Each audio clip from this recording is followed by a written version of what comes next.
Shanti, is everyone doing well? So, in Iran, Iran's supreme leader, Ayatollah Ali Khamenei, has reportedly been killed in a joint attack by Israel and the United States on February 28th.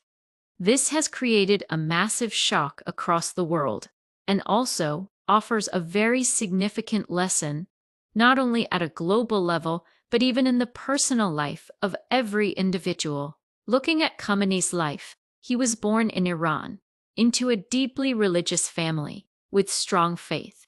From the age of 11, he was more drawn to studying the Quran than to regular academic education. Because of his deep interest in religion, he first became a religious scholar. At just 11 years old, he qualified to pursue religious studies seriously and move in that direction. Later, an Islamic revolution took place in Iran. Before this revolution, Iran was ruled by the Shah. At that time, Iran was considered a friendly nation to the United States and was also supportive of Israel. But why did the Islamic Revolution arise? The majority of the population in Iran was Muslim. However, the country was gradually becoming increasingly westernized, to the extent that people began questioning Islamic regulations and traditions. This Western influence did not sit well with many, and it led to a major uprising. The Islamic Revolution began in 1978. The Shah, who had been ruling until then, was overthrown, and the new Islamic leadership came to power. At that time, Khamenei was serving as a religious leader. Initially, another individual became the first supreme leader. Then, 10 years later, in 1989, Khamenei assumed the position of supreme leader. From that time until now, his leadership has continued in Iran. So, it was only after he came to power that he became a major instrument in spreading anti-Jewish sentiment, not just among the people of his own country, but also in the hearts of Muslims all around the world. Even today, one of the main reasons many Muslims believe that Jews are enemies of Muslims is because of his influence. He has consistently opposed Israel. His stance has been that Israel must be removed, that the land belongs to Muslims, and that Israel has no place there. Gradually, attacks began to be carried out with the stated goal of destroying Israel. In response, Israel also carried out attacks. This cycle continued, attack after attack, with gaps in between, but the conflict kept repeating over and over again. If we look at more recent events, particularly in 2023, we saw incidents where militants crossed into Israeli territory and kidnapped many people. That was when the situation intensified severely. At that point, Benjamin Netanyahu declared that they would not stop until Hamas was completely destroyed. From then on, the conflict has continued in the same manner. Organizations such as Hamas, Hezbollah, and the Houthis have reportedly been funded and supported by Iran, helping them grow stronger over time. Because of this, eventually, the focus began shifting toward Iran itself. There have been repeated tensions and clashes aimed at confronting Iran, sometimes escalating, sometimes temporarily pausing, but never fully ending. Even earlier, about 16 months ago, Donald Trump had made a statement along similar lines. He warned that if his demands were not met, Khamenei would be taken out. He even tweeted that he knew exactly where he was. And this time, it is being said that the warning was actually carried out. So, even the advanced radar systems supplied by Russia, despite all of that, were reportedly neutralized or bypassed. It is being said that stealth aircraft were used, meaning highly advanced fighter jets that cannot be detected by radar. Using those aircraft, they confirmed the exact location where Khamenei was staying. Then, at the precise and correct moment, they carried out the strike. Initially, the attack was expected to take place at night, at a time when major religious gatherings were happening. but it was postponed until the morning. Only after they received confirmation that Khamenei had arrived at that specific location did they proceed with the bombing. It is said that bombs weighing around 3,000 tons in total were dropped repeatedly. These penetrated nearly 200 feet underground before exploding. The strike reportedly eliminated him there. He was actually staying inside a deep underground bunker, a highly secret and supposedly one of the safest secure facilities. Even that location was targeted and destroyed. Now, it is being reported that all the key individuals present there were killed. The next question is, how will this situation move forward from here? That remains unclear. Those who carried out the strike may have believed that he was the mastermind, and that once he was eliminated, everything would come to an end. But still, they do not seem to be taking it lightly. Do you know why? As Palki Sharma explained, this situation is like a hydra. In the story of the hydra, if you cut off one head, another one grows in its place. Similarly, there are many organizations and networks involved here. So anyone could step forward, take control of the leadership, and continue the opposition. In fact, there is even a possibility that it could become more intense than before. As of now, that appears to be the reality of the situation. After his death, the intensity of the attacks has reportedly become even more severe. Especially when it comes to the United States, Iran cannot directly strike the US mainland, wherever it is located. However, the US has military bases in many places, particularly across Gulf countries. So Iran has been continuously targeting those locations, launching ballistic missiles one after another at the US military bases stationed in various Gulf nations. The president of Iran has also stated that since their supreme leader was killed, they will definitely take revenge. He declared that it will be blood for blood. He described it as a war against Muslims. In several countries, protests have taken place in support of Iran, with demonstrators even attempting to occupy or protest outside American embassies. One major issue has been Iran's development of nuclear weapons. The United States has long opposed this and has been trying to prevent Iran from advancing its nuclear program. Despite that, it is alleged that Iran has been secretly continuing its development efforts. Even without nuclear weapons, the situation is already this tense and volatile. If Iran were to successfully develop nuclear arms while also maintaining influence over parts of the Gulf region, what would happen then? That concern is said to be one of the reasons behind this operation. The idea being that Iran must be neutralized before it becomes even more powerful.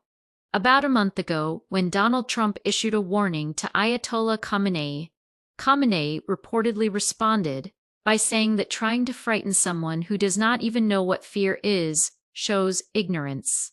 That statement is still remembered. After all, he was 86 years old. At 86, how can a person remain so fearless and bold? That is what many find astonishing. So, beyond the question of whether they are good or bad people, the courage they display is what truly creates astonishment. That boldness itself is surprising. Another big surprise is that the people opposing each other in this conflict are not young men. They are all elderly leaders. Why do they still feel the need to engage in such intense conflicts even at an advanced age? That is something surprising, isn't it?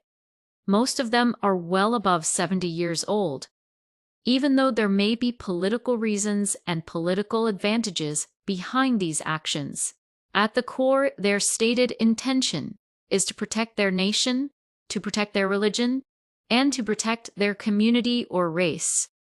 It is in the name of these goals that so many wars and so many losses of life are taking place. But what is the main root cause behind all this? It is the identification of oneself with the perishable physical body, believing this body is me.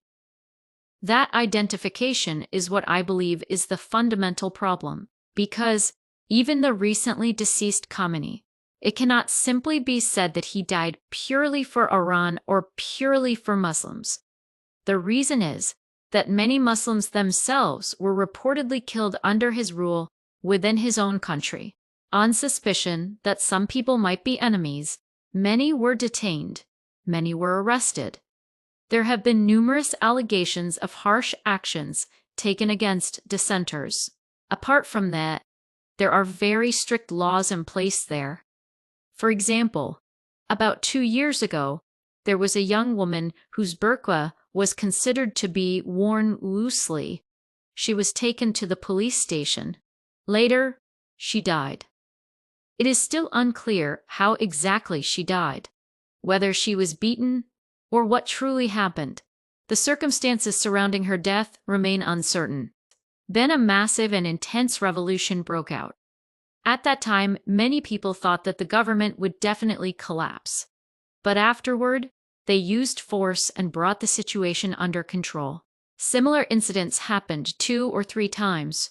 Even when speaking about Khamenei's death, they said that he had gone to heaven, that he had entered the kingdom of heaven. So this lack of basic spiritual understanding is a major reason behind all this. Where exactly is this kingdom of heaven? People imagine that it exists somewhere far away, but in reality, this very world itself was heaven in the beginning. Now we have turned it into hell. By following human ways, we have reached this state. Only by following God's way can we attain heaven. The human way teaches us how to control others. God's way teaches us how to control ourselves. That is what God comes to teach. God comes 1 year before the end of Kali Yuga. It has now been 90 years since he came. We can clearly see all the conditions around us, situations unfolding across the world as if everything revolves only around food and material survival. We are witnessing it ourselves. This world will be destroyed, and this very earth will transform into the heavenly golden age, Satuga. Specifically, this very land of Bharat will become heaven. People of all religions must go to heaven, and the true meaning of going to heaven is this: after the transformation, to be born again on this very land of Bharat. That itself is heaven. But now Khamenei has died, hasn't he? So where will he be born now? He will be born again in this very hell-like world. He might be born in America or even in Israel. In fact, he may be born in the very place against which he acted or opposed. That itself would be the greatest punishment. This realization begins even while one is still in the womb. The awareness that I am going to be born here. How painful and shocking that would be. That shows how much sin the consciousness of identifying with the body makes a person commit. In the same way, Donald Trump could be born in Iran, and Netanyahu could be born in Iran as well. Only then would they truly feel and understand what they have done while acting with body consciousness. This is something we can observe at a global level, but even if we look at it individually in a personal life too, the same principle applies. Whoever we consider our enemy, whoever we act strongly against, or fight legal battles against, that is exactly where we will go and be born. Only then will we truly suffer and understand. For example, suppose you grab someone's entire property and leave him poor. He becomes a destitute person. Then you yourself will be born there in that same condition. Now, who is going to live in poverty? You are the one who will live in poverty, because the wealth you snatched from him will not come along with you. That is why God says, you cannot escape by simply leaving the body, that is, by dying. After death, where will you be born? You will again remain in this same world. And the situation can become even worse. Now, because of this war, prices are rising. And once prices begin to rise, everything else rises along with them. Even already, the cost of living is extremely high. So if this war continues, that's it. The situation will collapse. A time will definitely come when there will be no proper means even for food, and this will affect every country. So what should our goal be now? Truly, what should our aim be? If we ask what God would say, He would point us out. Look at what is happening here. They are trying to create peace by fighting a war, but that is not possible. The whole world will not become peaceful through war. Even after all this, some countries will continue in conflict. Take small North Korea. Even now, it continues to stand against America. You cannot suppress everyone through violence and force. In the same way, KHAMENEI also wanted to dominate through force and violence. But in the end, even his own life came to an end. What remains after that? Is a life spent entirely trying to control someone else really a life at all? Spending one's whole life holding a gun and trying to dominate others? Can that truly be called living? Right now, in some countries, that is exactly how people are living. Even in our own families, problems arise. Here, you may oppose someone and you may even win. But do you know where the consequence for that will come? The punishment will be that we will be born in a place like that, in a country filled with conflict, and we will have to live a life constantly fighting, carrying weapons, and running around with legal battles and hostility. Such a life will be nothing but hell. That is why the one who yields does not lose anything. There is a saying, the one who endures will rule the earth.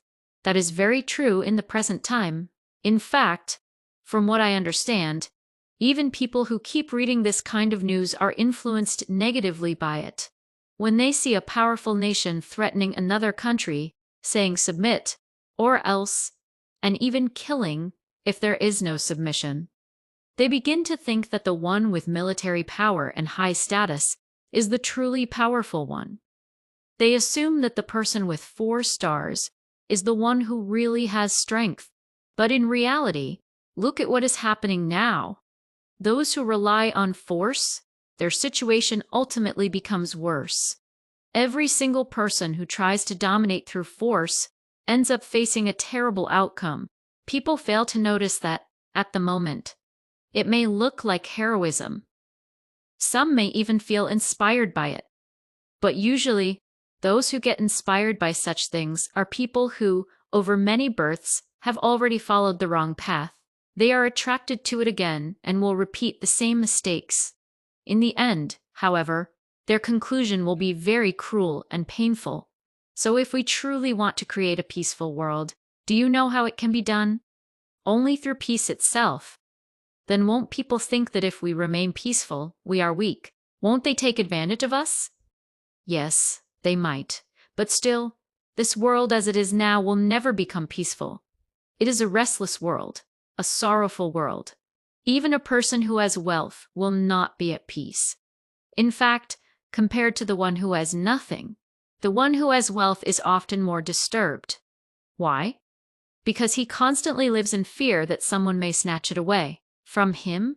The one who has nothing does not worry about that. In the same way, that is why it is said, "Blessed is the one who has nothing." This statement is often spoken in reference to the final phase of time, the closing period of this age. Now people say they are being cheated, but that is not really being cheated. In fact, they are being wise. It is like letting go of a small fish in order to catch a bigger one. Whatever you try to hold on to here, you are not going to find real peace through it. If you truly want to be a king in a peaceful world, then be ready to lose things here. Even if you are not ready to let go, everything can still be taken away from you, isn't it? Just think about the condition of people in those countries right now, whether it is Palestine, Iran, or Ukraine. No matter how big a billionaire someone may be, suddenly they are forced to leave their homes and their country and run for safety. A situation like that can come to every nation in the world. So before that happens, assume within yourself that nothing truly belongs to you. Even if someone snatches something from you, Just keep one attitude: accept it calmly. At the final moment, when governments or wars seize everything from people, they suffer terribly. All the pain that you might have experienced, gradually, they will experience all at once. In that way, those earlier losses actually protect you. That is what God would say. At the end, we speak about Judgment Day, don't we? To protect you from having to stand there before Dharmaraja, the Lord of justice, and face the consequences. These very people have come as instruments. Who are they? The ones who cheat you. Now, if someone deceives you, simply give it and remain peaceful. They will be the ones who have to stand and face the consequences later. So now, at the very end of this Kali Yuga, no one with demonic qualities can truly rule. That's why God tells us not to desire worldly power. Our true sovereignty is already within us. The reign of the divine is near, just a little more time. And that is what this is all about. I am not speaking as a worldly king, but as a messenger of the king of the other world. This story is about us, and it exists to guide us. The supreme God, Shiva, has come in the form of an elderly body, given a divine name, and through that body shares spiritual knowledge. Those who listen to this wisdom, this knowledge that Brahma Kumaris impart, through Murli, receive it in its entirety. Even Brahma Kumaris, in their royal spiritual state, experience it fully. For reference, the video link is provided in the YouTube description. Make sure to watch and benefit from it. The essence of this knowledge is that you have no permanent body to be destroyed. The soul, the father of the soul, Shiv Parameshwar, is eternal. God is one. When you truly realize your soul and constantly remember Shiv Parameshwar, the body becomes secondary. You forget it entirely. The idea of I am this body is a misperception. When you identify yourself with religion, nation, or family, that false identification leads to many sins. But when you understand, I am merely a soul, even this body does not belong to me, then there is no reason for tension over anything. Your soul is eternal, and everything else is temporary and external. I am a soul. The one who truly belongs to me is Shiv Paramatma. He is going to give me heaven, a world where there will be no sorrow of any kind. Not only will there be no suffering from human beings, but even animals like lions and tigers will not cause harm. It will be a world where a lion and a cow can drink water together peacefully. If you are a king in that world, that is real greatness. It will be filled with so much happiness. In fact, whether one is called a king or a poor person there, everyone will live in golden palaces. So what kind of poor person would there be? Everyone will be wealthy. When compared among themselves, the only difference is relative, but all are prosperous. There will be no jealousy in anyone's heart, no desire to grab from others, no stealing, no beating, no killing, no looting. None of these things will exist. Why? Because the training for that world is being given here and now. If whatever happens, you remain without anger and stay peaceful, only those who develop that quality of peace will go there. That is why that world is peaceful. Only God can create such a peaceful world. Human beings cannot create it. So for now, be patient. Today, some people go on pilgrimages, walking all the way to Palani with great difficulty. It is certainly hard, but there is no real spiritual gain in it, only a matter of sentiment for them. Here, you are not required to walk such difficult paths. What you need is simply to follow God's guidance and remain peaceful. If you are ready to lose anything and everything and still stay calm, then you will live in true peace. Everything you need, your sustenance, protection, and support, is the responsibility of God. Why? Because as long as you follow God's guidance, everything is taken care of. But if you act according to human ways alone, God will let go of you, and ultimately, everyone will be left to their own devices. Here's an important point. Even if you oppose something for a good reason, Or, if you oppose it because you feel injustice is happening, you will inevitably start committing sins without even realizing it. You won't be aware of it during that process. That is why the quality of opposing is not something you should cultivate. Even the Bible advises, do not oppose those who are removing injustice. This is a profound secret, a mark of wisdom. Think about it. Those whom you consider your supporters and against whom you raise opposition will eventually be removed at the right time. All who have the power to destroy or change things will suddenly let go. And you will be shocked. Haven't we seen this happen many times? For example, Ukraine relied on America and went to war. In the end, Trump spoke against Ukraine and caused them humiliation. Everything changes. Those who were enemies may suddenly become friends. Those who were friends may suddenly cooperate with your enemies. Anything can happen. The best course of action is to not rely on humans at all. Only trust God, follow His guidance, and remain peaceful. Then you will be safe. At that time, the world was on the brink of destruction, and this was what would protect you. In the final moments, a situation will arise where people will not leave their homes. Right now, isn't it exactly like that? Even in the Gulf countries, strict rules have been imposed. No one goes outside. Unnecessarily, stay safe and remain indoors. Such a situation will occur everywhere. At that time, God says that by constantly remembering Him, one can leave the body peacefully. But how? Here, you have to remember God fully. The soul must acknowledge, I am the soul. I have committed sins. I have desires, anger, lust, pride, ego. By continuously remembering God, all these negative qualities are destroyed.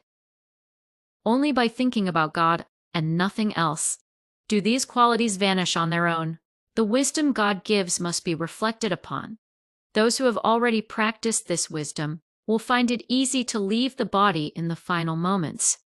For others, even if everyone has the wisdom, they might remain careless, and only at the last moment will they realize that there is no other way.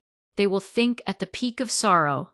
But since we are practicing this now, we have already developed the understanding that nothing is truly sweet in this world. Therefore, no matter what happens, it will not hurt or cause sorrow. Then, by blissfully remembering God, the soul departs. Others struggle, panic, and leave the body in pain. That is punishment. Those who depart blissfully will be reborn in a joyful, divine world, becoming kings and queens. Those who depart in sorrow will be reborn after the world has become filled with grief, a hellish state. So how you leave the body determines the nature of your next birth. If a country is destroyed in this way, and people descend in anger, then in the next lifetimes, they will again get caught in the same extremist groups. This cycle continues from one lifetime to the next. Even in a single lifetime, not having peace is a tremendous suffering. Therefore, stay away from people who express extreme and harsh opinions. Do not attach to thoughts like, I don't like this community, or I don't like this religion. Without realizing it, those qualities can influence you, so detach from them. Our body is not permanent. Only the soul truly belongs to God. God alone is the real owner, and God exists as a point of light. Similarly, the soul also exists as a point of light. That is why we practice detachment here. Recognize yourself simply as the soul. I am the soul. See through the eyes of the soul, speak through the soul, act through the soul. When demonic qualities, lust, anger, greed, and ego exist, they must be destroyed so that only love, peace, and bliss remain. That is the state in heaven. If you continuously remember in your mind, no matter what happens, I will remain peaceful, then that is your true quality. Whatever happens, you will express only that quality. You must keep reminding yourself repeatedly in your mind, so that when the most intense circumstances arise, you remain unshaken. and express only that divine quality. It is by expressing that quality in every situation that our position elevates.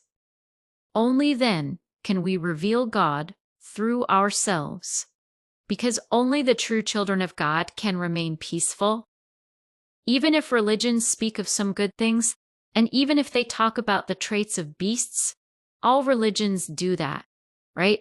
There is no way to truly fight for your Dharma through God's path in that manner. God is only one, and He comes only once at the end. The wisdom He gives is truly the wisdom of peace. Being peaceful is the essence of that wisdom, no matter what happens. Om Shanti, thanks for watching.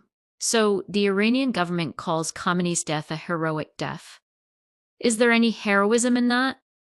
How can controlling a nation be considered bravery? True bravery is facing those who bring suffering with peace. That is the real courage. Only those filled with true bravery can construct temples in Hinduism. That is why, even when one holds a weapon, it is the weapon of wisdom. They use wisdom as their weapon and remain peaceful when injustice happens to them. That is the story of every divine being. That is the story of Prophet Muhammad too. He even forgave those who poisoned him. That is the story. That is God. That is the wisdom of God. Om Shanti.